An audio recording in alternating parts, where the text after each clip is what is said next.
Hi there. My name is Anastasia Riley, and I am a real estate agent here in the DFW, Texas area. If you or someone you know thinking about buying or selling a home, please call me 972-984-0511. Taylor Willingham is here joining me today. Taylor is an estate attorney, and today we have a really interesting topic, and it's about blended families. So I'm going to let Taylor tell us more what blended family is, number one, and number two, what happens if someone passes, what happens with someone's property upon his or her passing when there is a blended family involved. So blended families in the probate context and in the context of estate planning is probably the most difficult area, and that is because the state does not really know what to do for people when you have children that are outside the relationship. So that's the key. Mm-hmm. You have a child that was not between the husband and wife. That child is either the husband's child or the wife's child.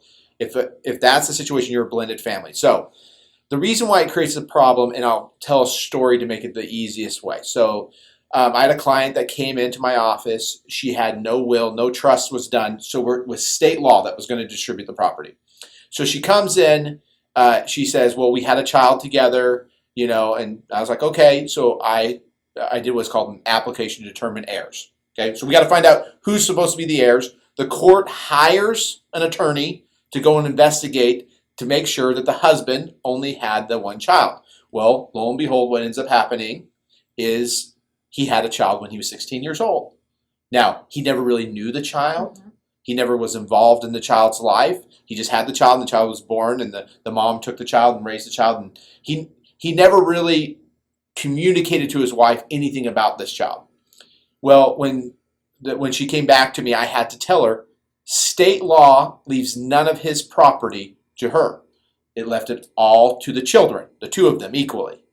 And that was a shock to her. And it's a shock to almost every blended family that I run into. I am shocked myself. How come she did not get anything? Well, she gets none of his property. I see. So remember, it's community property law. So she retains her 50% of the property. His 50% of the property goes to the kids. Divided between the two kids. Yeah. Got it. And then it gets a little bit more confusing than that. So you have separate property too. In their situation, they had no separate property because they had been married for over 50 years. Mm-hmm. But they were separate property. She gets 1/3 of that, his separate property, and then 2/3 goes to the kids. So that's how state law does it. That's complicated. And it's super complicated. But the issue is because the state of Texas the legislature doesn't know what to do when you're a blended family. They have no idea how to figure out. So they've left it. It's an old law that we've just left on the books, and we've just said, what we're going to do is we're just going to leave the property to the kids and resolve it that way. And if you want to change that, if you don't like those rules, which almost every one of my clients that come in, they don't like it, well, you can do that. It's called a will or a trust. You just go and do a will or trust, and you can change the state law at any time you want. But if you don't do anything, it's the default rules, and they can be a nightmare sometimes. And so at a will, you can just say, hey, I would like to leave this real estate property to my wife only, or not to leave it. Can you make a will so that your property goes to your kids and not your wife, or no? Yeah, so when you're doing a blended family estate planning, it's always complicated because you do need to take care of the kids and you do need to take care of your spouse. And you have to sit and think through that scenario all the time. So when I'm doing blended family estate planning, a lot of times I'll have on the one side, for example, the wife, maybe she has some kids. So there's certain things that we're going to leave to her husband.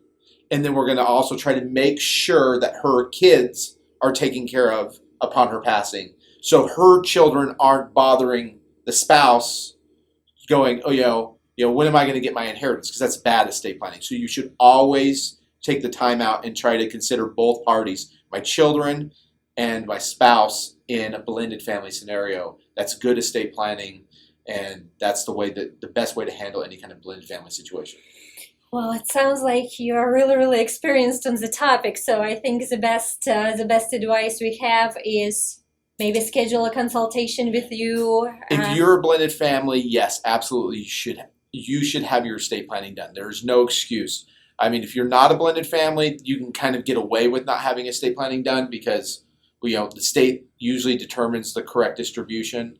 But blended families, no, it's a disaster. It will be a nightmare. And the reality is that everybody passes away, so the event will happen at some time, and it needs to be addressed.